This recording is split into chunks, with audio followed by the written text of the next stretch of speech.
Hey, what's going on, everybody? So let me do this unboxing of the Urban Worm bin, or worm bag. It comes from the Urban Worm Company. And this video is, so I'm going to tell you a little bit about what's going on now at Bear Fruit and Grow. And kind of how I got to this place of farming worms. So most of you all know that I, do farm in an urban area in Kentucky, and Bear Fruit and Grow is my business name that came later. But basically, I run an urban farm that is more education based. So I love to learn about the soil, about farming vegetable plants and melons and things like that. How the environment works as it relates to producing food. And just really started becoming serious about it a few years ago. When my daughter was born, I wanted to give it a shot and see if I could just even grow food. But when she was about 2, I felt like it was time for her to learn some things about gardening. And I wanted her to taste the food. And she quickly realized, even at 2, it was just so interesting to me how fast young kids learn things. But also, I think I had an awakening as well. I was like, I've always grown up around farming. My grandparents were tobacco owners, or producers. They raised cows, and I remember taking slop to the pigs and milking, or not milking, but feeding the calves bottles, all of that. So, and I remember they had a small vegetable garden. By small, I mean like 1/4 acre, maybe. And it was just a beautiful thing, being able to, looking back, of course, because when I was a kid, I was like, it's hot, and y'all got me carrying slop buckets with maggots coming out of it. And but looking back, I'm so grateful that I do have that legacy in my family, and that I was able to be around, and observe farm work, and be a part of that. Hindsight's always 2020. So fast forward, 2020, I decide that I'm going to start Bear Fruit and Grow, which is a garden coaching business. A lot of people was like, Letitia, I don't know what I'm doing. I'm killing stuff. Or how did you grow that zucchini that big? Or, so I was like, okay, I'm going to lead from the front with this garden coaching. It's going to be great. Well, turns out that a lot of people love the idea of gardening, but not a lot of people actually want to do it. They actually prefer to watch you do it and call you and ask you if they can have some. And so that's okay too, Then I was like, well, I'm going to sell plants. I'm going to start this plant nursery, grow vegetable and fruit plants where the plants bear fruit and you can eat it. And so if people want to start their own gardens, I can give them some coaching that way. They can come out and pick up some plants, and grow. And that's went pretty well. And then the other part of this was like, well, let me just go ahead and grow food for market, for direct sales to clients, because that was already kind of happening anyway. But I was trying to figure out if people really wanted that, and turns out they do. So they'd rather for you to grow it and then eat whatever you grow. And so I was doing that. And then I started producing some value-added products here and there, like grow kits and things like that, so people can learn how to grow microgreens. And now we're at the worms. So now we're in 2022.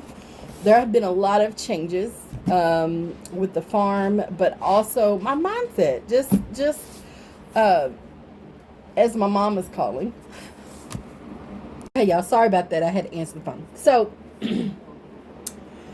yeah, my mindset has changed just a little bit. I still do garden coaching. I still offer that, and I love to do educational workshops because, again, I just want to share what I know. I learned it from somebody else. There's no need to keep secrets or not share. There's nothing really new under the sun. I really do believe that anyway. So, like, why would I hoard information?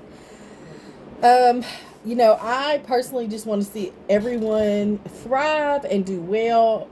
And so, if I can contribute to that in any way, I'm very honored to, and I want to. And so that's that. So I'm always going to offer the education piece.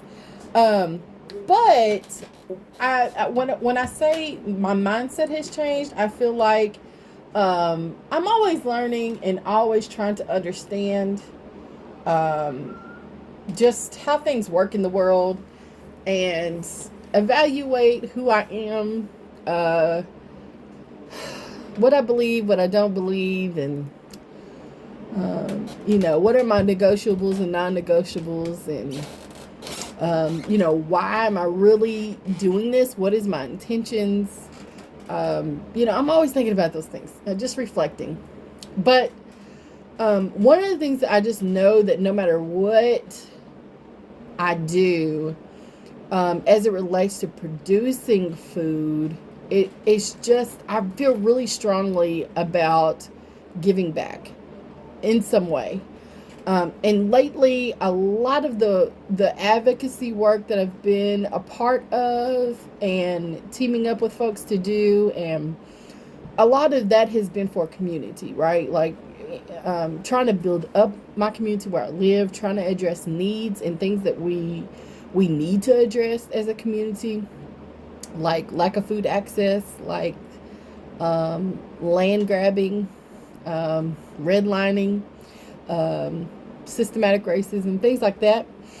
But as it relates to food and actually producing or growing food, cultivating the soil to do that, I've always told people that we must give back to the soil, but I don't think I've ever really spent much time explaining what that means.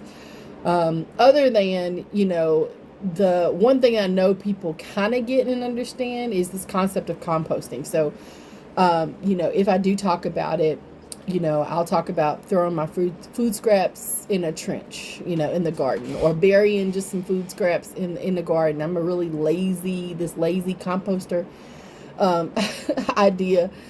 But in any event, like, it really is important that we are doing some things to make sure that we're doing our part as it relates to giving back to the soil, taking care of our earth is what I mean.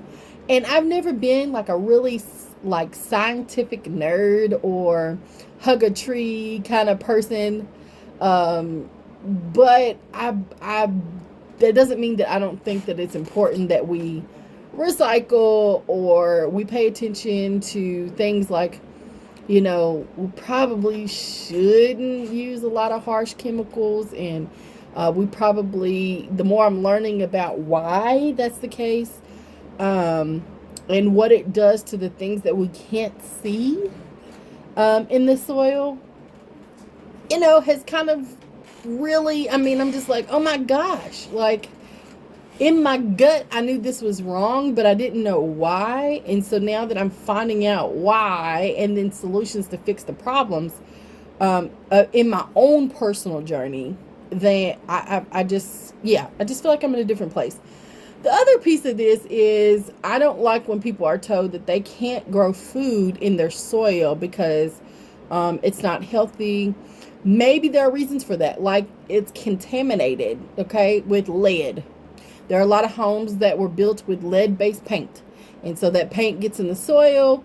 I get it. Or other contaminants. And so that's why we always encourage people to get a soil test. But the soil test, I feel like, is supposed to be a tool that lets people know where they are or where their soil is. And then we're supposed to, as educators, empower them to fix it, or to try to come up with some solutions on how they can still grow food and thrive, and at the same time changing things in the soil biology so that The quality of food that is produced is healthy, it's delicious, it's fresh, and that the ecology or the soil food web is restored. Because without all of these creatures, you all, we can't grow our food. That's the bottom line. And so what can we do to help that process? What can we do to take care of that? So the urban worm bag, I decided that I will be farming worms. And so there's a few reasons for that. One that I just mentioned, we need to get back to the soil. If you don't know, now you know. Worm poop is the best fertilizer, is the best regulator, is the best, okay, a soil enhancer that you could possibly put into your garden. And it's a natural product. It's literally the poop of worms. Now, in the store, it's called worm castings, okay? They give it this little fancy name, but whatever. That's what it is. It's worm poop. And so I want to produce lots and lots and lots and lots of worm poop for my space, but also to share with other gardeners and farmers. And so one of the tools that I'm using is this worm bag. Now, I was not sponsored by this company or whatever. I'm just showing y'all what I got. The other thing is, and I'm about to put this together. So this is, I just pulled it out of the box and it looks like this. It's actually supposed to go like this. And so there we go. The worm bag. This is where the castings come out at the bottom. Here's kind of a picture of what, can y'all see that? What it's going to look like once I get all, these are metal. The legs and the frame or whatever. Here's a color picture of what this is going to look like. So I'm excited to give this a try. I've read reviews and this is version 2 of the worm bag. There is no version 3. People keep talking about version 3. And I think actually it's not called that, but the version 3, I think that people, the reason why they're calling it version 3 because there is another bag that is made of recyclable plastic bottles, I think. So that would be your version 3, but it's not called that on their website, okay? So I am farming worms. So right now I have worms in buckets and styrofoam containers and things like that. And I'm just getting started, y'all. Now I've done this outside and I have a lot of worms in my garden because I do feed them. Okay. I just bury food scraps, but, I am intentionally farming worms to breed them and to collect those worm castings, and be able to share those. But let me, get up here. I'm short, so hold on just a second.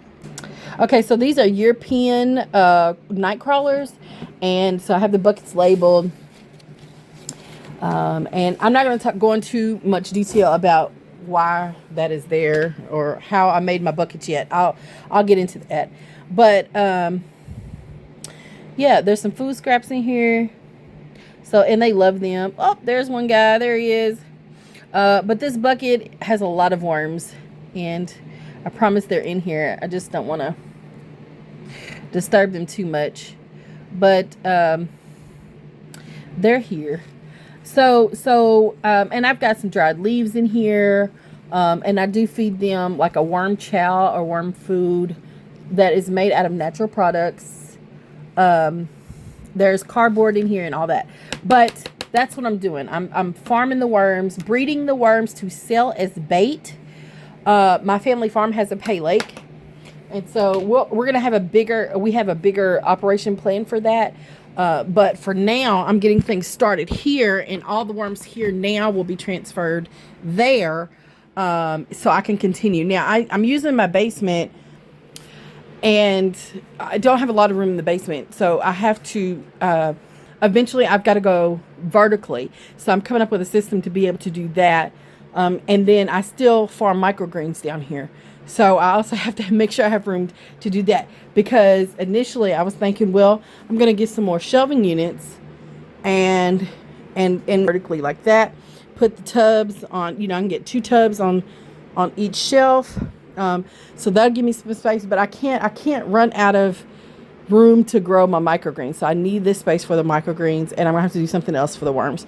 So I'm still in the beginning stages of how this is all gonna work out, but that's the plan. So the worms, again, any gardener will tell you, the more worms you have in your garden, the better. The more microbiology that you can breed, cultivate, feed in your garden, the better. Okay, so more to come on the worm farm, I promise, but this is a new venture, sort of. I mean, I've done it off and on for a couple of years, but this time I'm serious about the breeding aspect, and producing value-added products from that. So when I say value-added, it's stuff that you can use outside of the worms.